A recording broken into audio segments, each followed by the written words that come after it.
Broadcasting from the business capital of the world, this is the Podcast Business News Network. It's often been said that in life, to flourish, be successful, you need to have balance. There has to be a nice mix of everything in equal proportions or close to really move yourself forward without any kind of conflict and feel comfortable. How do you get that balance in your life? Is it easy? Is it easier than it could be or should be? We're going to learn about that today. She is an expert at mindfulness, meditation, medication. She's somebody that has a deep pharmaceutical background that has helped many people and still does over the years navigate medication with chronic illnesses and also the mindset thing. She's got that under wraps. And for the rest of us, she's here for us. Dr. Lisa Nezneski joins us on the program. Lisa, welcome. How are you doing? Steve, I'm doing just fine. Do you feel balanced today? I could be a little more balanced, but I'm back in my office after being kicked out for 2 months out of my home while they were repairing my home from Hurricane Ian. So the only picture I could find was the lotus, so you weren't staring at a blank wall. Do you know the story of the lotus flower? I was just going to ask you that because out of all the photos, pictures that you put up, be it the first one, possibly, as you get back into your domain there, uh, what does it mean? I feel there's going to be a meaning, like a deep one. Well, there is, for a lotus flower to actually bloom, it needs to gestate, if you will, and grow in the yuckiest mud that is just thick and full of vegetation and bacteria. It's just the absolute slimiest looking situation. So it needs all of that nutrients for it to grow and blossom.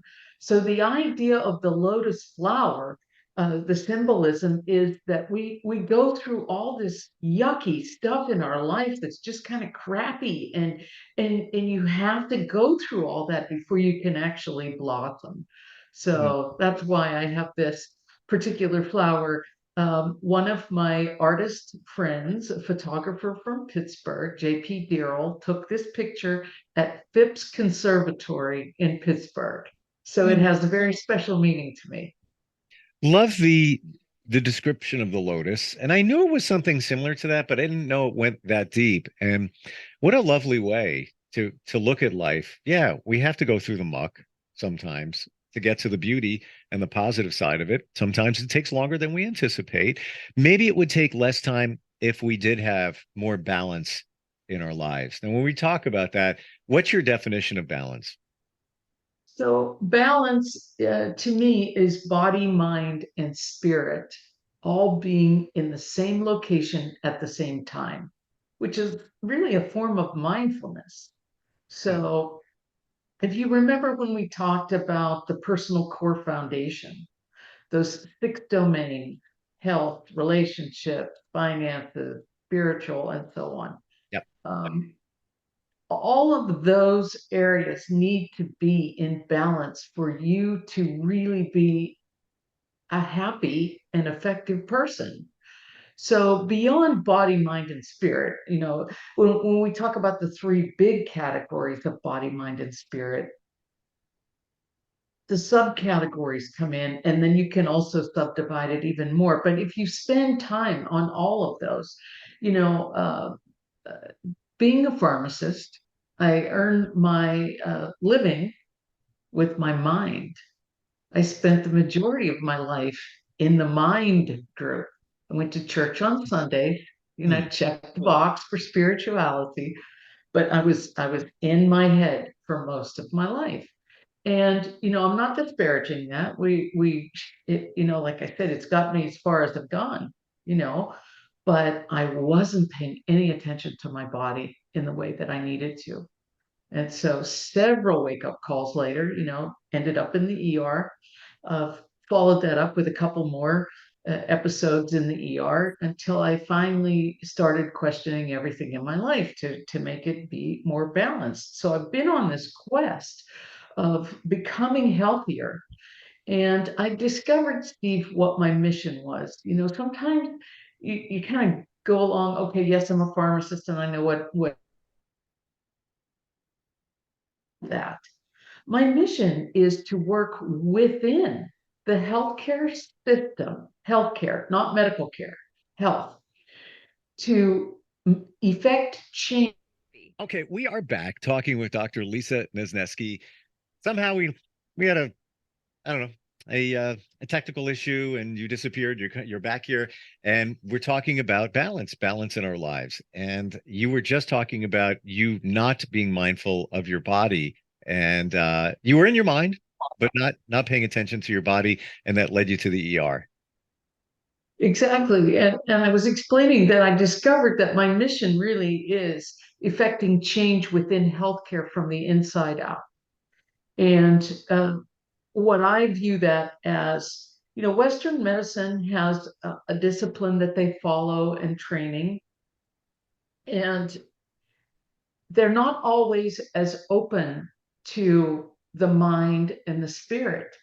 I mean, Senator Fetterman just was released from the hospital. Senator Fetterman from Pennsylvania. Very proud of this guy because he's from Western PA, just like Huh. me. So, and he speaks like he does. Uh, but what he said today when he was discharged was that I want everyone to know that depression is treatable and treatment works. And that's really profound. I want people to know that because I suffered with depression for a while there as well. So when we're talking body, just paying attention to your body when you get into the medical system doesn't give the mind its due. Hmm. So there's a disconnect there as well. And then never mind the spirit. So I did a really fun thing this weekend. I went to one of those little festivals where they take your picture, your aura picture, and they projected it 3D on I got an MP4, a video file of it. So it was really kind of interesting to watch. But my body, mind, and spirit were all like 33, 33, 34. And I'm really excited about that because I've been working really hard on myself to get balance in body, mind, and spirit. So, Okay, so what you're describing, the where they took that photo and all that, they can determine the balance of those things. Did I hear you say, body was 33, mind 33? Yes. yes, How yes. does that Well, happen? it was a fun thing to do. Okay. An aura camera, it measures the frequency of different energy and light around your body, and the way that it puts the elevation of that frequency tells you whether or not the balance of all of those things. So, Hmm. so it was quite interesting technology. Hmm. It was drawn in by the tech part of it and the fun part of it. But my point is that I've been working at this steadily for several years, wrote books about it, and I'm on a mission to now translate that information to what can help others. So I have a two-part mission. I'm going to help others impact the medical system by what I can do for them, like dropping a pebble and the ripple effect of having Sure. it have those waves go out. So it's all kind of the same thing, if you will. I'm going to help others, and then in turn, their physicians and their healthcare practitioners will be impacted in that way. And I was explaining also this weekend that I can phone your physician and have a three-way discussion if there's questions, if there's ways that you can't really phrase what's happening, and just sort of broker a conversation to help. So that is one of the ways that I've helped others in the past. Wow. Isn't it interesting, Lisa, that you had that whole, photo exercise, whatever, and you were pretty much balanced? Yeah, I Were was there pretty other people excited that about did it? that. Did others do it and then they were off, 20% here, Oh 50 there? yeah, Yeah. yeah, yeah. A Yeah. really good friend of mine did it, and 50% body. Interesting. And Yeah. especially since this is what you specialize in, this is what you focus, hyper focus on, and it came back balanced. Wow. Yeah, That is cool. exactly. I was really excited about that. Hmm. And, I had a speaking engagement on Saturday morning. And so, for whatever reason, ever since I got back, I was in California for a week. My time zone, bodily time zone is really screwed up. So I woke up at 3 o'clock that morning and I did 2 hours of meditation before Wow. I actually got out of bed. So I'm finding that I have tools that I'm putting in at various points of the day to bring balance in all of those areas. But it's taken a while to hone those skills, and I'm really passionate about teaching others about them too. We've done the 3 breath technique. I want to go back to that, what you just said, the meditation that you did, Yeah. and that you spent 2 hours. Were you, it sounded like you were still in bed. Mhm. And honestly, those have been my best meditations. I agree. Um, were you truly in a meditative state for the 2 hours? Yes. Yes. I was listening to a guided meditation Okay. that I had recorded myself. So I have it ready to go. And it's on my voice memos on my phone. And so I just start through, and just as I guide a meditation on my Tuesday night group, I was guiding this meditation that's just for me. And yeah, so I was going through there. And, sometimes sleepitation does happen. You might doze off for a little bit, but then Yes. yes. And when that happens, your body still needs the rest. So I feel like I'm getting double duty. I'm meditating, but I'm also getting some bodily rest that I need at that point. Hmm. So I'm trying to learn. I'm taking this all in. And I think of two impactful times that I did just what you said, and I needed to, like, really bad. Um, and I might have shared with you one particular time. I got up in the morning, very stressed, a lot going on at that time, and I was just like, all right, I can't do it. I have a couple of hours, so I can go lay in bed, do whatever I have to do till I'm fully ready to get going here. And I believe I went into a meditative state, fell asleep, maybe 10 minutes, woke up again, was still thinking. I got out of that bed and it's like I slept for 20 hours. I was like super energized, like going from one extreme to the other. It was amazing. And I know that was my aha moment that, oh, you really did meditate and healed some things in short form just so you could move forward. So when you nail it, when you exactly. get it, yeah, it works. Yeah. I think especially in those times when you do wake up early in the morning, it's too early to get out of bed and you're not really feeling 100%. That is a great time to put on a meditation and have that kind of response. Now, we talk about coming to meditation with no expectations of what's going to happen. I mean, the Yes. next time you do that, it may not be as successful, but if you go expecting an experience, then Hmm. you won't be disappointed. You'll just have a meditative experience. So yeah, that's great. I'd love to hear that worked for you. And I have no expectations. It's basically I can't do anything else. So I was, you know Sure, what? I guess I was listening to my body at that point, and sure. it was just saying, yeah, we're not ready to start the day. You got, too much on your mind. Maybe you didn't sleep well from the night before for the same exact reason. Um, but I always forget about pulling up a guided meditation, like on a website or YouTube or what. You did it for yourself. You I recorded did. something to guide yourself Yes. through the meditation. I didn't know it Yes. was even possible. Wow. Yeah, well, several years of training, you figure out what works for you. But let me tell you something that you're going to love this, and your Sure. listeners are going to love this.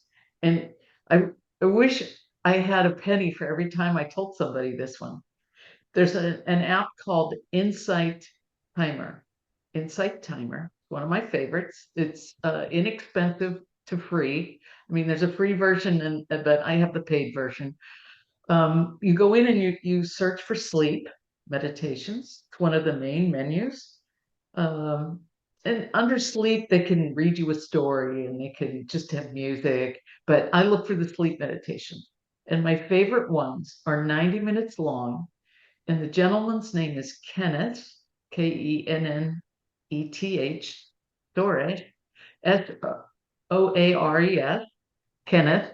But he's Irish, so he says his name Kenneth. So Kenneth, like when I turn Kenneth on, I'm out. My friend Pam, my friend Leon, everyone that I've turned on to Kenneth, he's wonderful. And he's got versions of this. He's got a healing one. He's got so many, but they're 90 minutes long. And by the end of whenever he's done guiding you, then he just plays some very soothing music. So once or twice, I've heard it the whole way through. Most of the time, I'm way out early. Well, I have it on my phone, and I believe you told me about it a while ago, and I never acted on it. And this is now my reason for digging into this. Now Yeah, it's go time. exactly. It's for sleep. And especially when I've had a really physically active day, Mhm. it- it's very he's very soothing, very comforting. And one of my friends that I mentioned has chronic pain. Mm. And going to bed is just misery because the joints are aching and so on. So it's been life changing for her because she was really sleep deprived. So, Wow, that's got to be so tough, Lisa, because you know you're anticipating the pain when you lay down. And many of us like, oh, I can't wait to go to sleep. This is just the complete opposite. Like, all right, well, here, I know I have to, and now I'm going to be uncomfortable. That's a challenge. Wow, yes, exactly. And that's one of the parts of the vicious cycle of pain management is that you're not getting the proper deep level of sleep to actually rest. absolutely. So when we, You know, when I had a colonoscopy, the last one, um, two times before that, I woke up during the procedure because of pain. wow, Yeah. So I told this last guy this, that I've been known to wake up during the procedure while you're doing like some biopsies or something that would cause pain. And he said, I guarantee you're not going to wake up. Okay. So then I go to have the adrenal out and I tell them I've been known to wake up because of pain. In fact, while I'm sleeping, if my autoimmune gut is acting up, it'll wake me up. So I tell them this, and they're like, I guarantee you're not going to wake up. So after this surgery, they called my son, who's an RN. He used to be an ICU nurse. He's a master's trained nurse. So they're telling him, like they're handing a patient off that he said, I got blow by blow, everything they did, all the drugs they gave you, what doses they gave you. And I did not wake up is the point. But yeah. I think back to the colonoscopy that I had, I don't know, like 5 years ago. I still remember that was the best sleep I've ever had. It really was. I still remember even waking up like, oh, I'm so relaxed. Yes, I have an ulcer, but I'm feeling good. It was great sleep. And of course, before Yeah. the doctor put me out, I just looked at him and said, "Should I be buying you flowers?" Oh, And that's again, I fun. was yeah, but Yeah. Yeah. So I have an egg allergy, so I can't take that medicine that makes you sleep oh, like a baby, the propofol. Guaranteed you had propofol. So I can't take that. So that's part of the reason they need like, wow. yeah, I'm a special case. So they had to find an alternative to knock you They out. did. Yeah. Yes, Hmm. exactly. Yeah. So, but I always make sure I tell them ahead of time that you can't use the regular things because I do have a problem. And Cleveland was wonderful about it, where I had my surgery. Yeah, and they use things like they use in the intensive care unit when they put people out. So my son was very comfortable with everything that they did. I, of course, didn't care. As long as you're sleeping and they don't wake up. We have a couple of minutes left here. When we talk Okay. about balance, how do you know that you're in balance? Like, if for fun, you did that photo over the weekend. It showed you're in perfect balance. How do you know, short of that you're in balance with everything?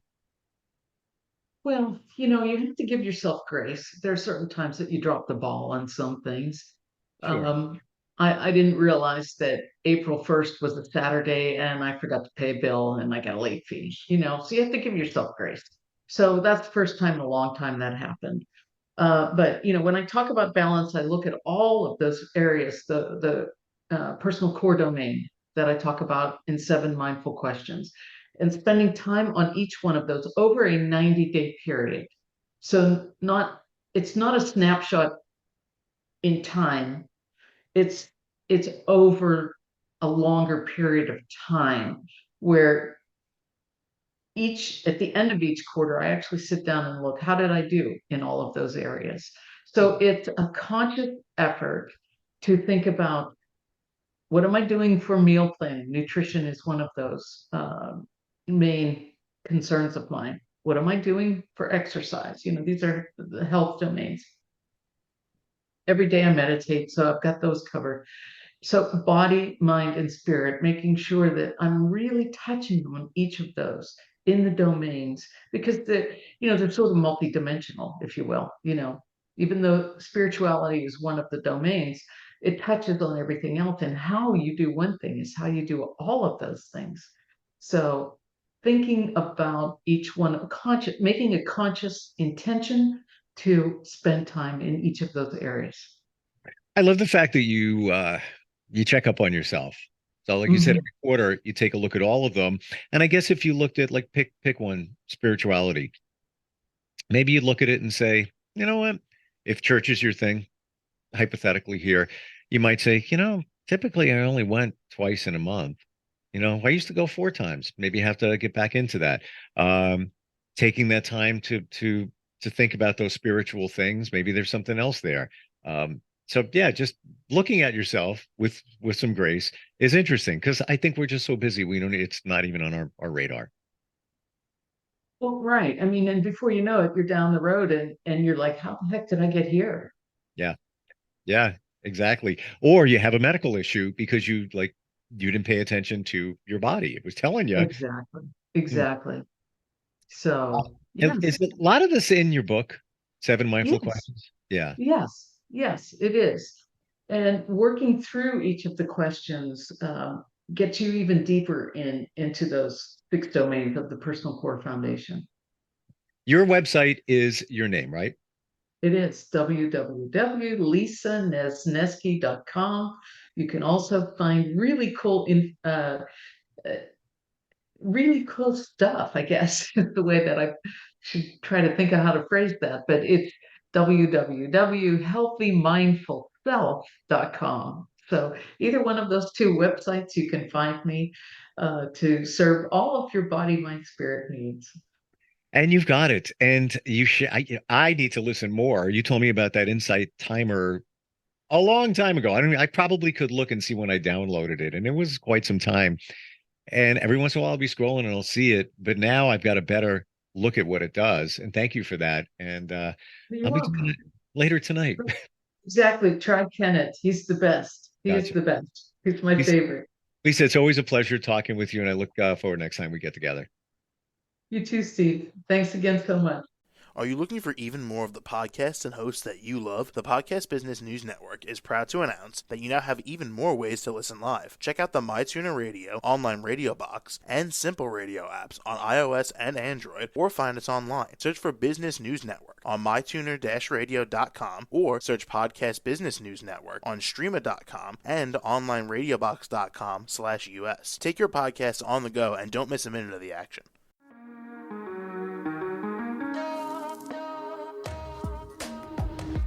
Broadcasting from the business capital of the world, this is the Podcast Business News Network. For nearly 2,000 severely injured veterans, everyday life has become filled with barriers. Day-to-day simple tasks can become pretty daunting. I have to carry my chair up 2 flights of steps or have somebody do it for me. What scares me the most is just the falling. When I'm struggling with my house, I think, to have that one great barrier just knocked down, I mean, it's crucial. Home for Our Troops is a wonderful nonprofit that builds a mortgage-free, fully adaptive, handicap-accessible house. And there's no catch. It'll be our very first home that we've ever owned. This is a game changer. This is where your life begins again. We need you to join us in completing this important mission. Please visit hfotusa.org and help build homes and rebuild lives. Because of you, everything's going to be okay.